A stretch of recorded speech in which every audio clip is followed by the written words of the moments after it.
सुसमाचार आखिर क्या है? ये सब कुछ परमेश्वर से शुरू होता है।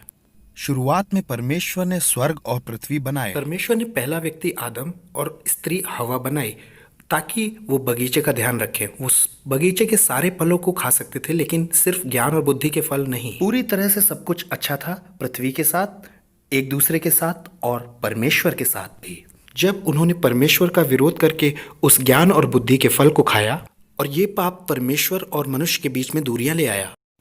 इंसानों ने हमेशा अपने और परमेश्वर के बीच आई दूरी को मिटाने का प्रयास किया है अपनी सामर्थ्य से। ये नैतिक नियम बनाकर अच्छा इंसान बनने के द्वारा या पुराने नियम में बाबुल की मीनार बनाकर परमेश्वर के स्वर्ग तक पहुंचने का खुद का प्रयास हो।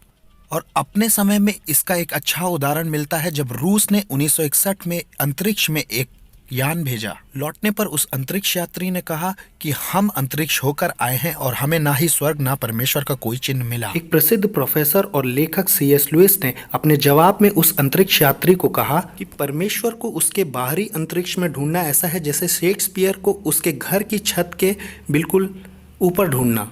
इसके लिए तो शेक्सपियर को अपने किसी नाटक में अपना ही एक चरित्र बनाकर लिखना होगा, और यही तो सुसमाचार है।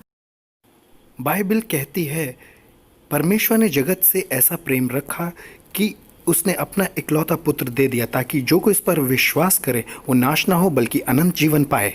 सुसमाचार परमेश्वर का अपने बारे में इतिहास में लिखना है। करीब 2000 साल पहले भविष्यवाणियों को पूरा करते हुए यीशु मसीह ने जन्म लिया कुंवारी गर्भवती से। जब वो बच्चे थे तब भी उन्होंने पाप रहित जीवन जिया, और 30 की उम्र तक उन्होंने सेवा शुरू की और बहुत से चेले बनाए। 3.5 साल तक यीशु ने चंगा किया, लोगों को सिखाया और अपने बारे में ये दावा किया कि वो परमेश्वर का पुत्र है और एकमात्र स्वर्ग तक जाने का रास्ता है। और ये बात उस समय के धर्मगुरुओं को पसंद नहीं आई। उन्होंने दंगा किया और यीशु को झूठे आरोपों में फंसाकर मारने की कोशिश की। बाइबल कहती है जब यीशु मसीह क्रूस पर थे तो वो हमारी जगह थे और उसने हमारे पापों के लिए अपने आप को दे दिया था, और परमेश्वर ने उसे जो पाप को जानता भी नहीं था हमारे लिए ठहराया, और हम मसीह में परमेश्वर की धार्मिकता बन सके। मरने के बाद उन्होंने यीशु को क्रूस से उतारा और एक कब्र में रखा। उस कब्र के ऊपर उन्होंने एक बड़ा सा पत्थर लगा दिया ताकि कोई भी अंदर या बाहर ना जा सके। दरवाजे पर रोमन सिपाही पहरा दे रहे थे, और तीसरे दिन यीशु मसीह मुर्दों में से जी उठा। और यही तो भविष्यवाणियों में लिखा था। कई लोगों को दर्शन देने के बाद गवाह बनाकर और कई सारे निर्देश देकर यीशु मसीह स्वर्ग में वापस चढ़ गए और पिता के दाहिने हाथ सिंहासन पर बैठ गए, और वहां वो हमारी यानी विश्वासियों के वकील की तरह हैं। इन बातों का आपसे क्या लेना देना है? बाइबल बताती है कि हम सब ने पाप किया है और हम सब परमेश्वर से रहित हैं। बाइबल कहती है पापों की मजदूरी के कारण आपको मृत्यु आएगी, लेकिन मसीह में परमेश्वर का वरदान हमेशा का जीवन है। अपने पापों का बोझ उतारने का हमारे पास कोई दूसरा तरीका नहीं है। परमेश्वर ने हर स्थान के लोगों को यीशु पर विश्वास करने, पश्चाताप करने और यीशु पर भरोसा रखने के लिए बुलाया है। पीछे मुड़कर हम पाएं कि परमेश्वर ने हमारे लिए क्या किया है। क्रूस पर मारे जाना, गाड़ा जाना और जी उठना।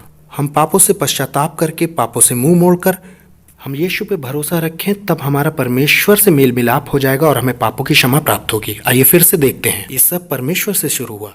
हमारे ही पापों के कारण परमेश्वर हमसे अलग हो गए, और सुसमाचार परमेश्वर का मानव इतिहास में अपने आप को दर्ज कराना है।